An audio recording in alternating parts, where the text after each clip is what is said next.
Bueno, jóvenes, continuamos con nuestra clase de solución de triángulos rectángulos. Empecemos con el siguiente problema.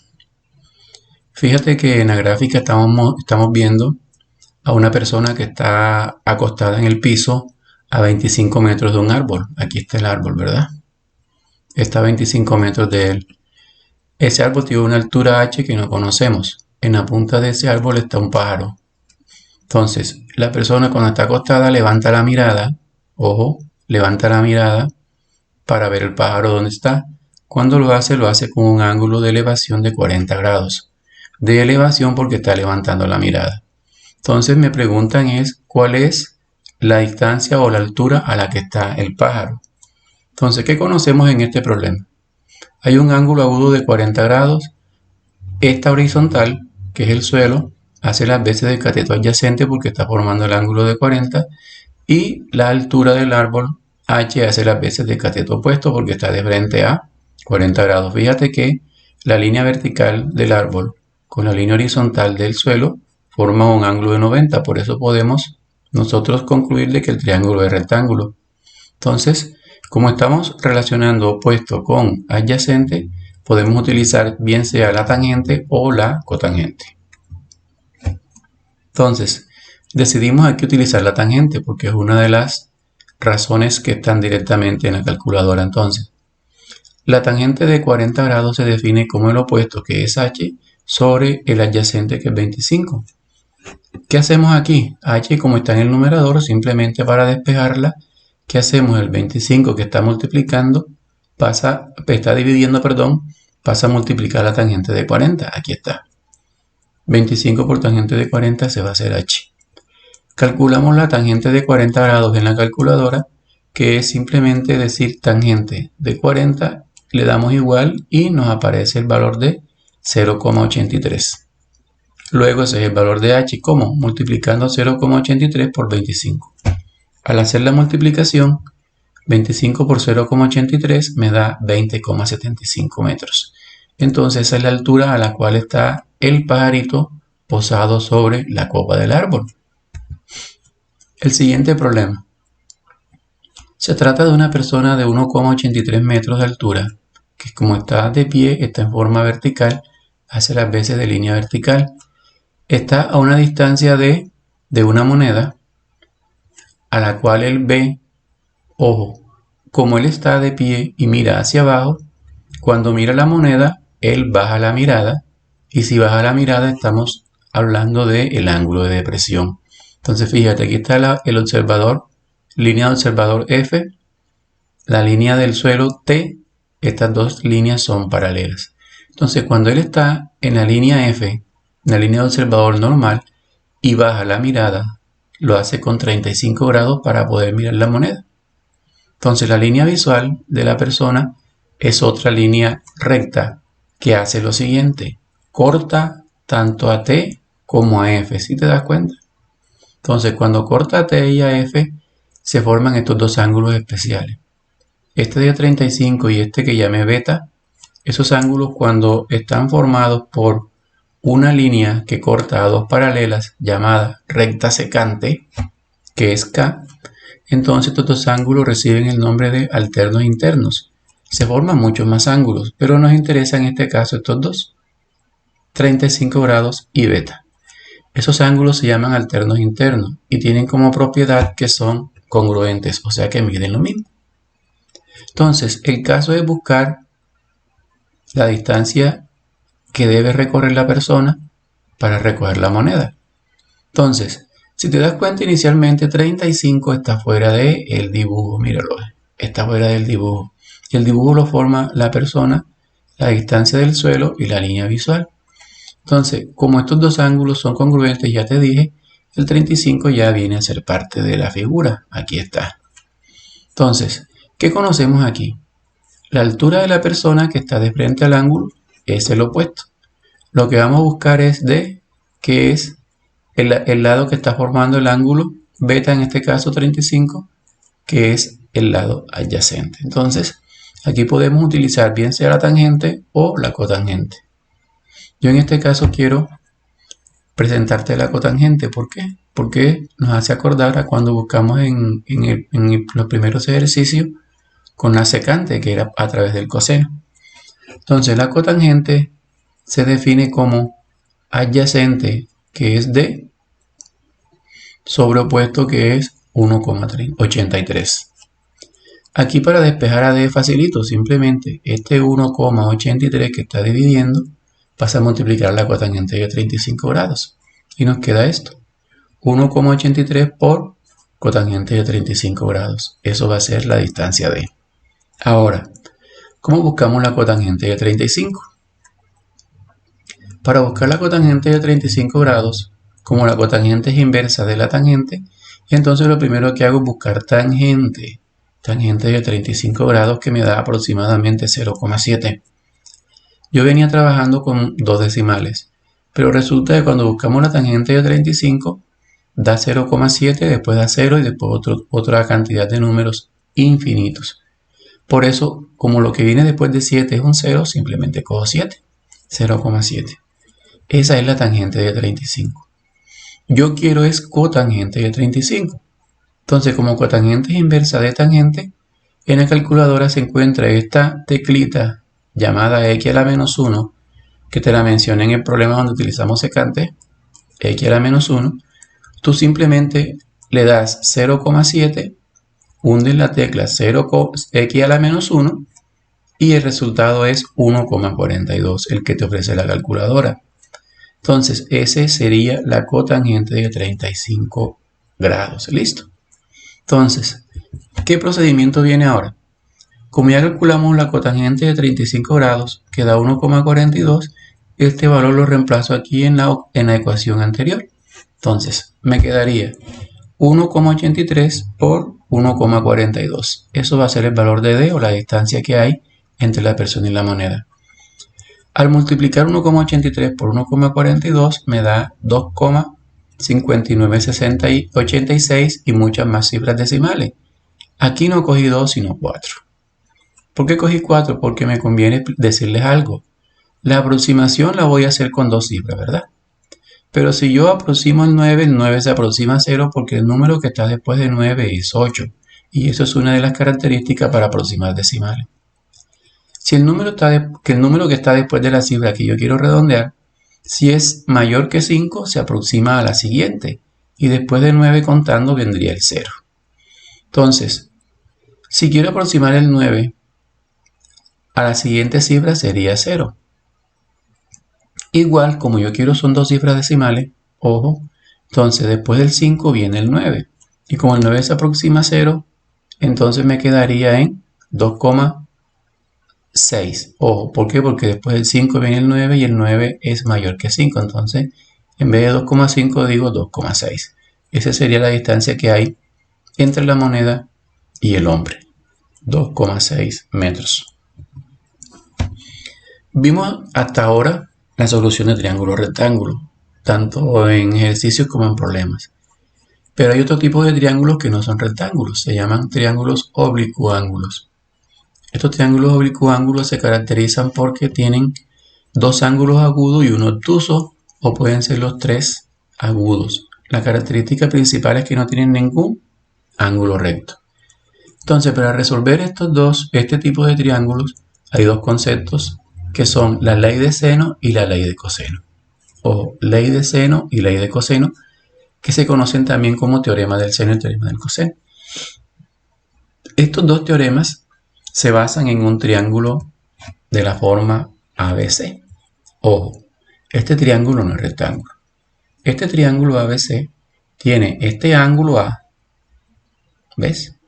Que no es recto, en este caso se ve que es obtuso. De frente al ángulo A, que es con letra mayúscula, está el lado A, que es con letra minúscula. Acá tenemos el ángulo B. El ángulo B con mayúscula, de frente u opuesto está el lado B. Acá tenemos el ángulo C mayúscula. De frente al ángulo C mayúscula está el lado C, opuesto. Ojo, dije opuesto, pero esto no quiere decir que sea cateto. Aquí los lados no tienen nombre, no tienen sobrenombre, simplemente se llaman lados. Aquí no hay ni catetos ni hipotenusa, simplemente hay tres lados. Entonces, identificados los ángulos y los lados opuestos, vamos a ver ¿Cuál es la ley o el teorema del seno? Se define así.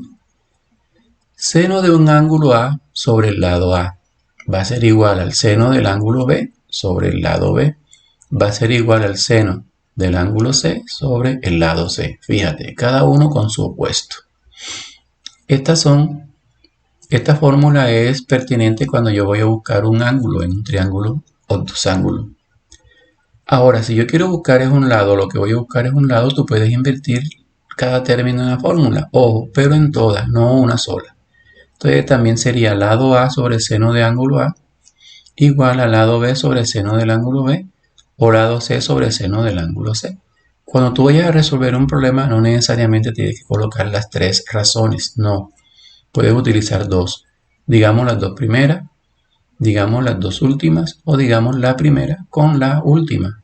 Lo ideal es que utilicemos la igualdad entre dos razones. Vamos a ver ahora la ley del coseno. La ley del coseno te presenta tres fórmulas. ¿Por qué tres? Porque aquí te estoy indicando cómo buscar cada uno de los lados. Si quieres buscar a A, la fórmula es A cuadrado igual a B cuadrado más C cuadrado menos 2 veces BC por el coseno de A. Fíjate que el ángulo es el opuesto del lado que estoy buscando. Míralo. Lado A, ángulo A, opuestos entre sí. Y utilizan los otros lados de la figura. Eso para buscar A. Para buscar a B similarmente, entonces con A, con C y con el coseno del ángulo B. Y para buscar a C, entonces con el ángulo C. Y acá involucramos es a A y a B. Fíjate que esa fórmula se parece un poquitico al teorema de Pitágoras. Precisamente porque la deducción de la ley del coseno tiene que ver con el triángulo rectángulo, que es cuando le colocamos aquí la altura de A hasta lado. Y ahí podemos hacer un procedimiento para buscar la ley del coseno, para demostrarla. Ojalá tú la puedas buscar en la red. Vámonos con el primer ejemplo. Te presento un triángulo. En este triángulo te doy un ángulo de 45 grados. Es agudo, llamado teta. Un ángulo beta que no conozco.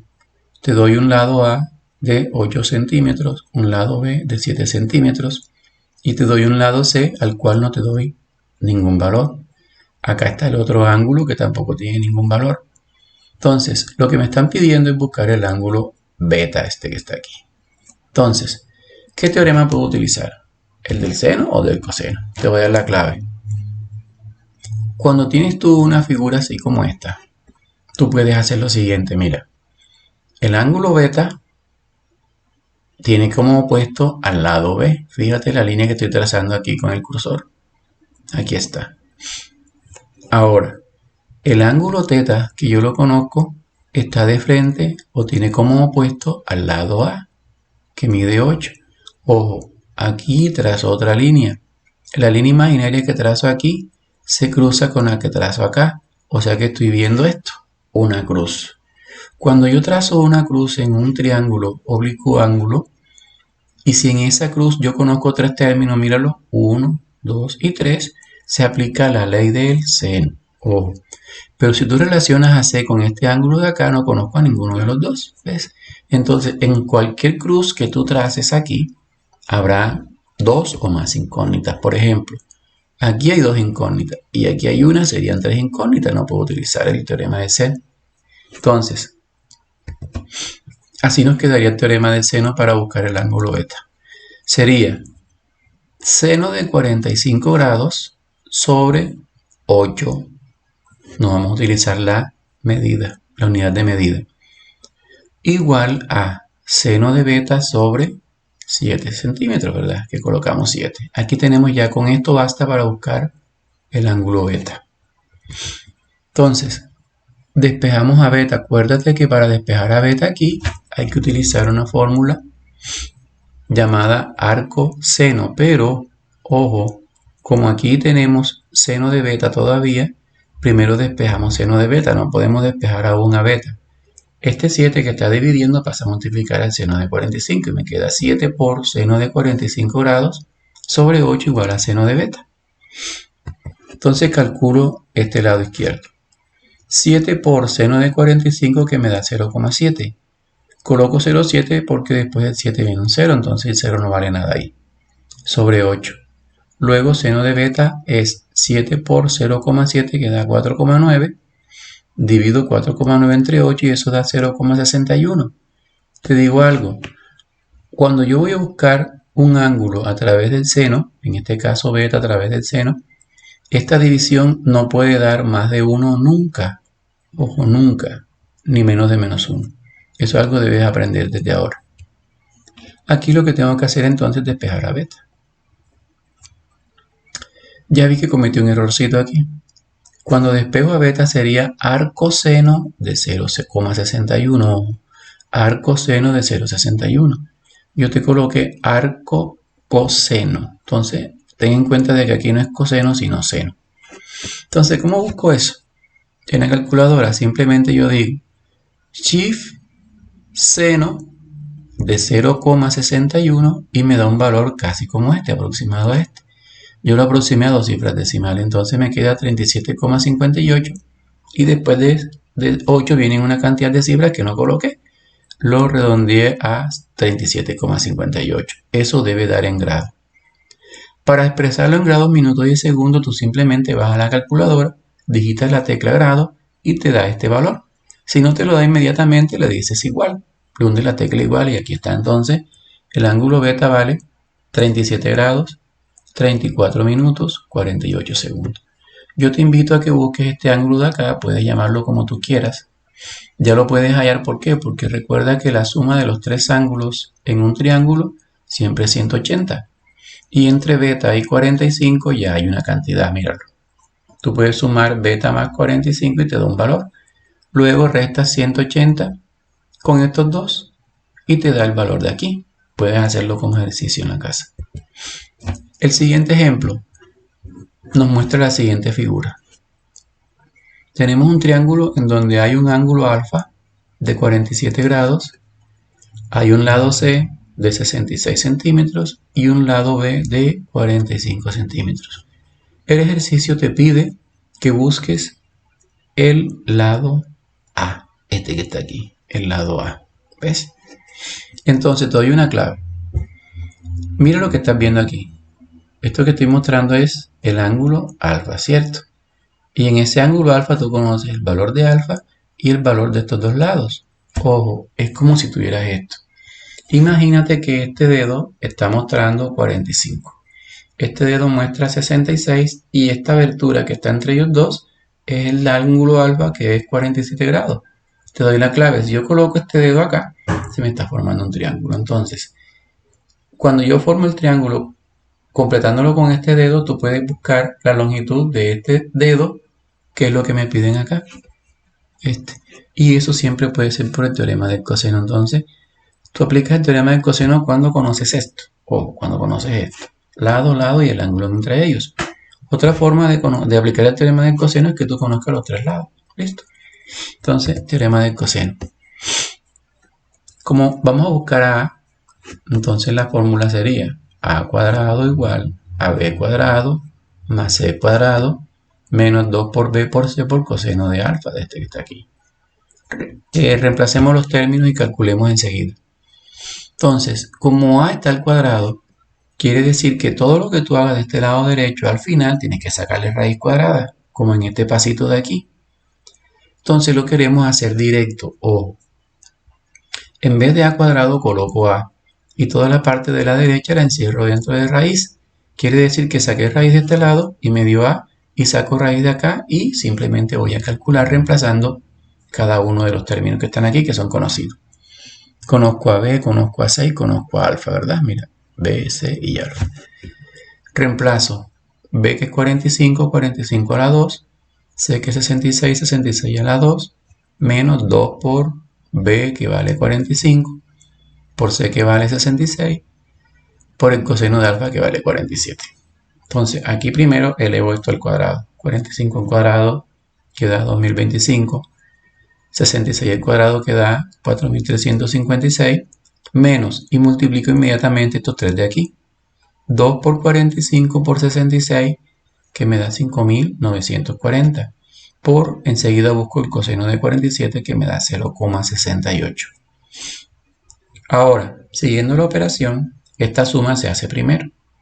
Sumo 2025 más 4366 que me da 6381 menos multiplico 5400 por 0,6 que me da 4039,3. Ojo, no puedes restar 4000 menos el 5000 que está aquí. No, nunca hagas eso. Síguete por el orden que lleva la operación. Primero hacemos la suma esta, inmediatamente hacemos este producto. Y después que hagamos esas dos, restamos según lo que dice el ejercicio. Resto 6381 menos 4039,3 y me da 2341,8. Entonces, como está dentro de la raíz, simplemente le saco la raíz cuadrada y me da 48,39 aproximadamente. Así concluimos entonces que el valor de A es 48,39 centímetros aproximadamente. Bueno, jovencitos, hasta aquí la orientación. Entonces te invito ahora para que hagamos nuestras actividades. Aquí está. Debes entregarme todo lo que tengan el asterisco. El punto 1 te da un gráfico, te da unos valores acá que debes ubicar en un gráfico para que lo puedas resolver. También debes entregarme el segundo, también tiene asterisco, aquí no te doy ningún gráfico, tú debes hacerlo, aquí te lo digo, dibuja el triángulo. Pero ojo, el hecho de que me tengas que entregar solamente los de asterisco no quiere decir de que no los vayas a hacer todos. También debes hacer el tercero. Y acá también tiene asterisco el 4, el 5, el 6 y el último, el 8, que es muy importante porque este es de matemática financiera. Porque aquí estamos haciendo cálculos de valores, listo. Entonces, estos hacen referencia a los problemas. Cuando tú vayas a resolver un problema, lo primero que debes hacer es un gráfico ilustrativo y en ese gráfico agregar los términos o los valores que te está dando el problema. Listo. Y también el que vas a buscar. Es muy importante eso. Bueno, chicos, entonces muchas gracias. Espero que este tutorial haya sido de su agrado, que hayan entendido un poco. Recuerda que estaré para orientarlos en el transcurso de las 2 semanas de clase. También puede ayudarte en los tutoriales de YouTube. Dios me los bendiga siempre, jovencitos. Y para adelante.